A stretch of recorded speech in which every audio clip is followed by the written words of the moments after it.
Good morning. Right. Well, it's been a slow grind upward this week. I guess up is up.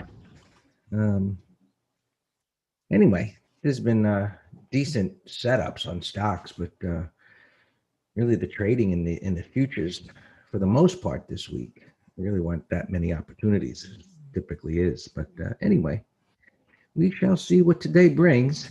And we're starting today with really slowing momentum bar up here.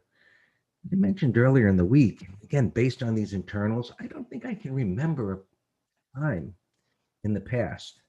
220 is a year to remember for sure, for weird stuff, but I don't think I can remember a time in the past where the internals have hit a bearish extreme. And we're going on close to 3 weeks. And well, there was this little minor correction here. Just take a look. There was this little minor corrective action here, and over here kind of went sideways, but it's just been this slow grinding kind of a move up. And it got even further, which this is like in the stratosphere as far as these internals go, getting up for this moving average to get up to this level. And pointed out this week deterioration in the breadth. So as you look through individual stocks, you see why this looks like this, because there's deterioration going on out there. And at some point, I guess this market can go sideways long enough to bring these down, but they're not there yet. So maybe next week we'll see. Or one of the scenarios that I mentioned was this possibly turning into an M top. And for that to happen, we need to see at least some type of a red bar here today. And then, of course, a break below a prior bar's low. But right now, it's just a slow grind. And we start the day with a little pop to the upside. And it came back in, still holding the top of the wide range bar. Yesterday, well, this is coming from bottoming tail bar, where yesterday was, a run up and a wide range bar. And then it was just, it's kind of a painful sideways, do nothing day as far as the markets went. But we had some decent trades, things that went up. Like, do they have any idea the market's not moving? Why they off pre-market? Probably some news, Julio. I've kind of not paid much attention lately as to economic reports coming out. But there's the link. I can drop it for you in the room later. You can take a look. Anyway, so slow sideways price action here this morning.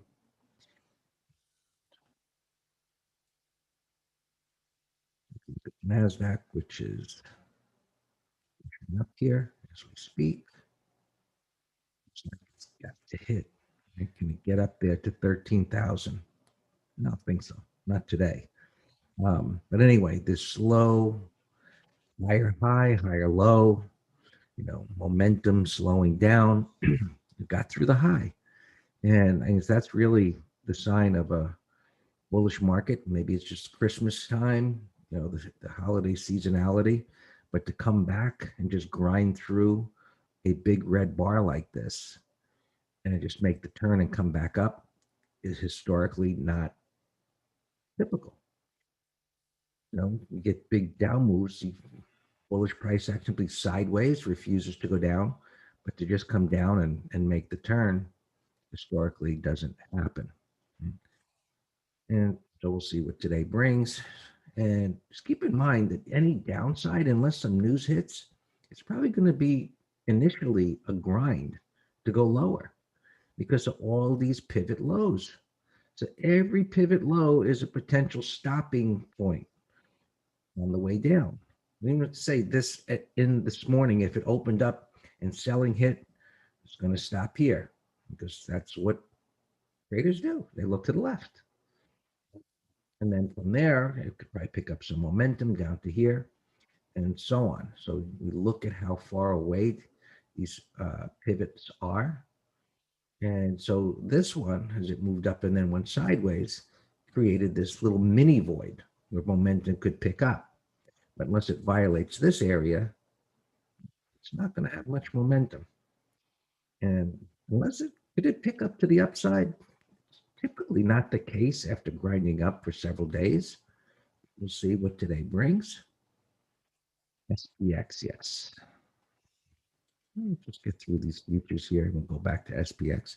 Dow is just in a coma, you know, just chopping sideways. And I think, look, it's got to break out here if it's going to do it, because I think time is running out. I don't know. Going to do it today. If we close the week like this with 3 bars, I mean, it's just if it's gonna take out these highs and run, we've got a couple of weeks left, if that, into the end of the year. I can't imagine it's going to flatline like that. So more unusual price action. But, Nasdaq's been where the money's been going, and the Russell, of course, which has just been continuing to move up. Picked up a little momentum yesterday, just plodding its way up there. Stimulus, you think stimulus? Well, they're going to have to do something at some point, Bill. I guess maybe it depends on how much stimulus. I don't think it's going to be. Well, we know they're all jockeying for their own little pork pleasures there, which they can skim off for themselves. Remember the last one? Some of the stuff that was in there was just outrageous. All right, so 2,000, big number. It's just calling to touch it. We shall see. Probably orders out there right in front of it to sell. Unfortunately, Joe, that's true. Bonds just continue slopping around.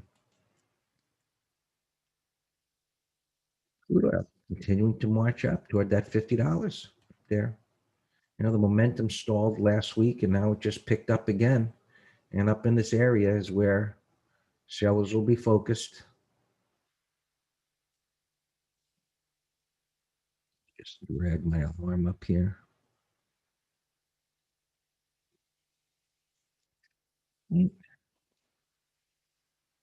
Gold continues to recover. Closer to that resistance, but continuing to recover. Had a good day yesterday.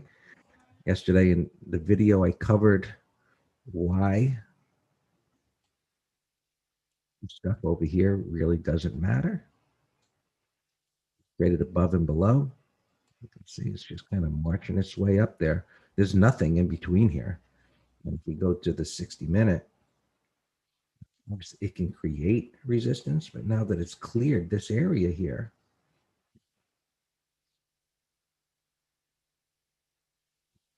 here you can see the thing moving over here. It matches up on the daily chart. There's just nothing there. It just came straight down on that day. So while we assume because of the void that this will continue to move up, the prior day's low becomes our first reference point of support on this time frame. And obviously the pivots on the hourly. So we're going to have an inside day starting out, but created some support here. So intraday to hold the bullish bias, it needs to continue to push up and not violate this pivot low. So we got a little topping tail, bottoming tail, in the upper part of the wide range bar. That's the factory work, just consolidating. When you look at these, you see the topping tail and you start thinking, oh, maybe that's going to violate the trend. Just realize, yes, it did get rejected on the move up, but if you visualize this on a closing basis, it's just kind of edging its way higher. If we were to put this on a close, it's just a pop up and upward sloping, another little grinder to the move up there. And silver, which has been the outperformer, just continues to outperform, and it's right up to that pivot high on the weekly. So, that's an obvious place for it to stall here, especially after coming up 3 days. We'll see how that reacts here today. But a great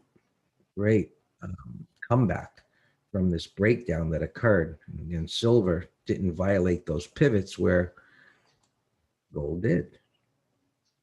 It broke down, but it's coming back. So more stimulus, potential for more inflation, and this driving Bitcoin, distrust in the government, and inflation. And I guess gold needs to or should fully recover from this. And monthly charts just suggest continue to move higher. All right, SPX.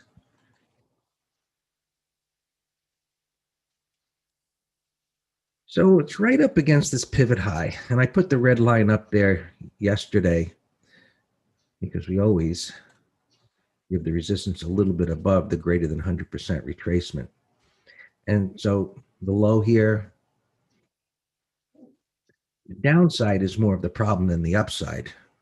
And yes, they come out with, hey, we just decided on, here's just another 2 trillion. The market rips to the upside. But maybe they could look at it like, wow, things must be much worse. But anyway, I think the thing to do here is just to look at the option table and see where the premium ends to the upside. And what that means is, well, it just doesn't, there's no premium up there to put on a bear call spread. And you look at the open interest, of course, to see where it's the highest, and that could be a reference point of a high point. But just look at where the premium ends and then just start working down and say, where's your comfort level? Because there's no protection. There's no protection. Oh, Trader McGraw is telling me at 37.75 is where there's premium. 37.75, and that looks like a pretty darn safe distance to me after a run up from here. So now, what would change that? What would change that is if yesterday was a down day, or yesterday, well, that is yesterday. If yesterday came up and it closed down on the day, meaning there was a red bar, and we were looking at a gap up today, where pre-market it would be a red bar ignored, that I would be less comfortable with that number. But because this went up green day, it's green, but stalling momentum, gap ups, went nowhere. I think that's a good number. And you could go closer, but I wouldn't do that unless we saw futures here. Unless we saw something like a pop back up here today, and it just got slammed hard right back down again. Then at least we would have an intraday line of defense up there where we had price action that confirmed that sellers stepped up aggressively and knocked it back down. And then you wouldn't go right here. You just go, okay, well, instead of 75, how about 37.50? Just some common sense, around the price patterns. The bottom, let's go back to SPX. 665 is the bottom of premium, 36.65. 5.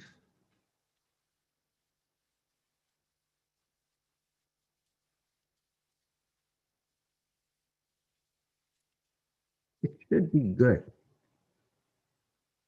Good. 36.65. Right around here. I would say yes. That's pretty far down. Again, barring news, which we never know if something comes, to blindside us, but just looking at the charts and normal price action, I would say yes. That's a good number. And of course, the transports that we always look at, they're recovering a bit around the halfway mark of the big red bar. And so we'll see. This is where the seller should show up. This is where it cut through all of what should have been support and just cut right through it like it wasn't there. And that's bearish. So you want to keep an eye on the transports. what they're doing, and of course, just the broader markets. You have it. All yours, Dan.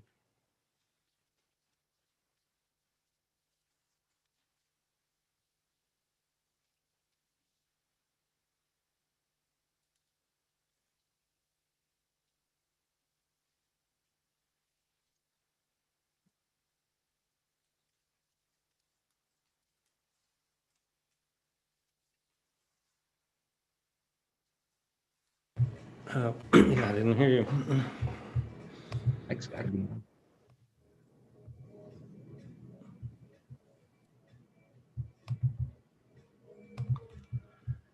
Yeah, quad witching, and then we have Tesla being added after the bell. And I was reading in the journal today that Tesla is the sixth biggest market cap now. Well, after today, to be in the S&P 500, and the biggest. That's the biggest one in history that is being added.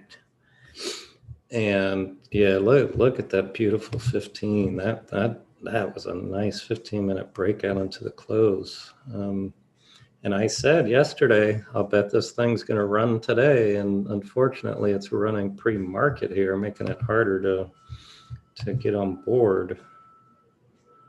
But yeah, they're coming after it. And there was one sentence, though, that I think was very misleading. The article said, "Oh, after the market closed, billions of dollars of Tesla are going to have to be bought." That the author cannot make such a statement. He has no friggin' idea when these people have already been accumulating it. The thing's already doubled from here to here. Let's see, PLTR, YouTube's asking about. Yeah, quad witching, Colette, is stocks, options, indexes, all expiring on the third Friday of the quarter. Pelletier, I've been watching this. What an incredible breakout here is a core long. It's a consolidation pattern, but now it's gapping down a little bit. it's still it's still in a range. I don't know what to do with that. It's a consolidation, like a symmetrical triangle, which suggests that it's going to break up or down. So I do want to keep an eye on it. All right, our opens are fine. Myrna, we still have a call spread that's doing well. Netflix, we made our target. Amazon, I had an email from somebody that said it did trigger our put spread yesterday. So if any of you all got filled on that, I changed it to over this little pivot. So we'll try to get into that today. But we do have a Tesla put spread that's 605, so it's $65 away right now. That should expire nicely today. I just suggested SE. We have a covered call on that. Looks great. Let's go right to gappers. Upstart here, recent IPOs doing pretty darn well. Went from 23 to 40. No pattern here, but I like watching IPOs. Now this is a bullish close, a bullish gap, wide range igniting, bullish inside bars, bullish close, has room on the weekly, gapping up, but it's a big gap up right now, but it's worth watching. Snow, I've been watching for a put spread, came down hard. I like a put spread if it can take out yesterday's high, because then it'll be a red bar ignored. We can do a put spread here under yesterday's low. Let me set an alarm at 3:35.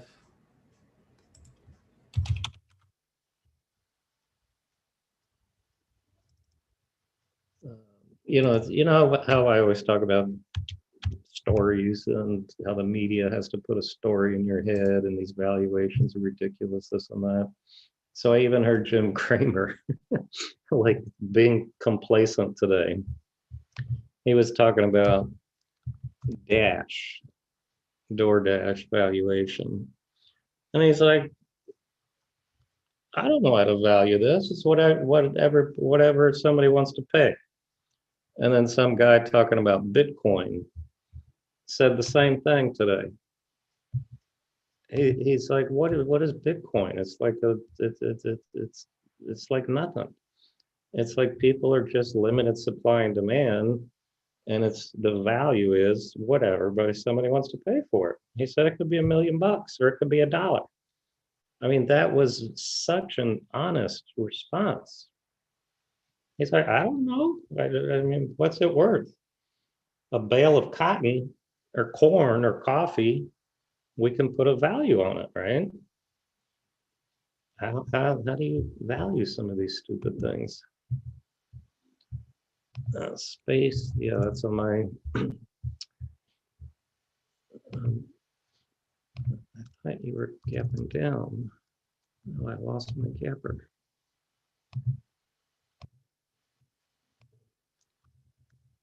All right, space, yeah, gap down. It's coming up here, 2388. It's a bearish gap under this consolidation, but is grinding its way higher.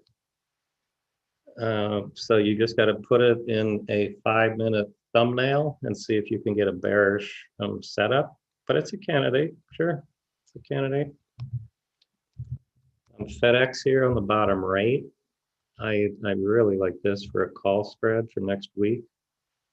Now we talked about it had earnings. We talked about this in MT Live because somebody asked us to look at it. And I made a very detailed analysis of daily, weekly, monthly, saying I would be tightening stops. This looks like a topping pattern. And the guy was arguing with me, saying, no, why can it not go up? They have, it's Christmas. They got more demand coming.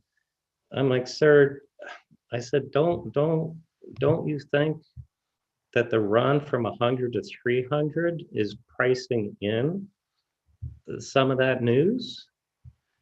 So it's just, we spend a lot of time trying to talk about the psychological component of trading, and it's totally misplaced for somebody to have a belief that a stock can't do something different. And his belief of, no, this is not going to go down. Well, it's gapping down $8. And the headline in the journal today was blowout earnings. Well, how is that possible? Well, I'll tell you how. Because whatever their blowout earnings were not as blowout as the street was expecting. Simple. So you have to understand that concept or you're not going to make it in trading. Baidu put spread, Matul, absolutely not. No way. I know your name's Matul, but I'm going to say Jose. No way, Jose. We do not sell put spreads on climactic sell setups far from the 20. Absolutely not. And in fact, this is on my list, not today, but well, it could be today. 30-minute low, 30-minute low. I will look to sell a 0 DTE call spread. Oh, but back to FedEx. Yeah, I want to sell a call spread on FedEx. It's earnings. It should have good juice. Lulu, 1, 2, 3. Yeah, I mean, we have no idea, but it's a nice bullish engulfing on the weekly. Let me continue here. Coke Journal said they're laying off 2,200 people, but stock doesn't care about it. Lazar, this looks like another sloppy. I'm just assuming it looks like a EV stock. That's pretty much the way they're all trading. Went vertical. And so, another story here. We were shorting bear call credit spreads on a bunch of these EV stocks when we got the bearish reversal. And guess what? People were yelling at me, damn, why are you putting on a bearish trade? These things are going nowhere but up. Don't you read the paper? Don't you know that electric vehicles are the new world? Well, guess what? Same story. It's priced in. Thing went from 10 bucks to 47. And then I got a bearish engulfing bar. So the chart suggests the buying exhaustion and a retracement. So this is not a good one of trying to make the turn. It is gapping up here. One I am watching, Aurora. This one's better. I like the weekly, so this one might make it in our weekend letter. Solo was also an EV we were watching, but closed with a topping tail yesterday. Hubs put spread, yeah, yeah, under the week's low.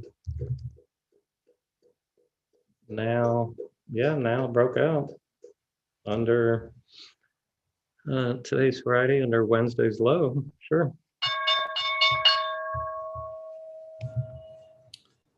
SQFT, gap's too big, no interest. Space we looked at, but yeah, space, put in a window.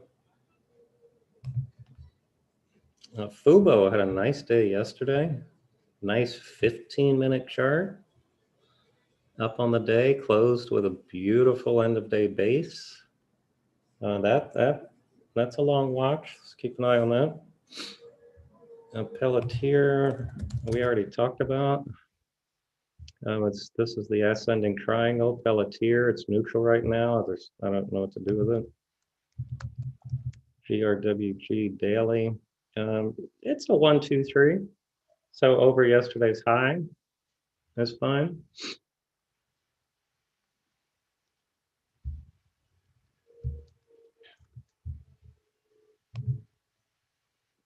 Here you go. Here's a day trade short. BB had earnings, bearish gap down.